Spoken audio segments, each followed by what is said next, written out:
Na tukiachana na hayo, tukizamia masuala ya siasa, washirika wa Rais William Ruto wamemsuta Rais mstaafu Uhuru Kenyatta siku moja baada ya Kenyatta kumkosoa Ruto kwa kuhujumu haki yake ya kidemokrasia.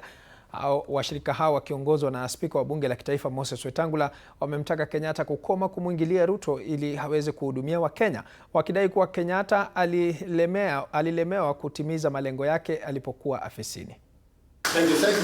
Siku moja baada ya Rais mstaafu Uhuru Kenyatta kumshambulia Rais William Ruto kwa kuhujumu haki yake ya kidemokrasia kutokana na semi zake kuhusu siasa za mwaka 2027,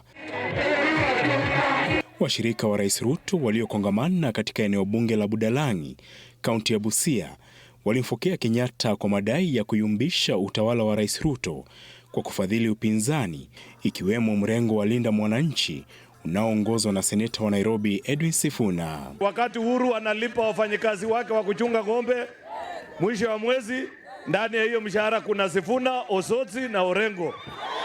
Lakini ODM original, ODM ya baba, ODM ya maendeleo, ODM ya Busia ndio hii iko na kina Rafael Wanjala. Sasa ndugu yangu Uhuru Kenyatta, mimi nikiwa wakili mashuhuri Kenya hii na spika wa bunge, nataka kukushauri kama ndugu yetu. Ulifanya kazi yako miaka 10, tunakutolea kofia, tunasema heko, lakini utoe kielelezo kizuri kwa wastaafu marais kwamba ukistaafu unakuwa mtu wa kushauri watu. Jana nimekusikia unaita wanasiasa wengine vinyangarika. Hiyo si heshima hata kidogo. Si heshima kwako wewe mwenyewe, si heshima kwa wenzako. Semikali za wabunge wa UDA zikiibuka baada ya viongozi hao kudai kuwa Kenyatta alifeli afisini katika ajenda zake 4 kuu ambazo zilikuwa uboreshaji wa viwanda, ujenzi wa nyumba za gharama nafuu, huduma za afya kwa wote na uzalishaji wa chakula. Sisi tunataka tuambie Mheshimiwa Uhuru Kenyatta, wewe tulikupatia nafasi miaka 10 ukatuongoza kama rais wa Jamhuri ya Kenya. Sasa wacha William Ruto afanye ile kazi wewe ulishindwa. Walipewa nafasi wafanye kazi yao, wakashindwa.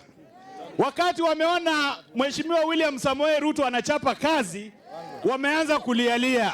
Kenyatta hapo jana alimfokea Rais Ruto kwa kuhujumu haki yake ya kidemokrasia ya kuzungumzia mwelekeo wa siasa nchini na kumtaka Ruto kuiga mfano wa Rais Mwai Kibaki ambaye hakuingilia mtangulizi wake Daniel Moi. Sasa mimi nikiongea maneno 2-3 naambiwa wewe umeritaya kwenda nyumbani. Kwa nini hawakuambia Moi aritaya aende nyumbani?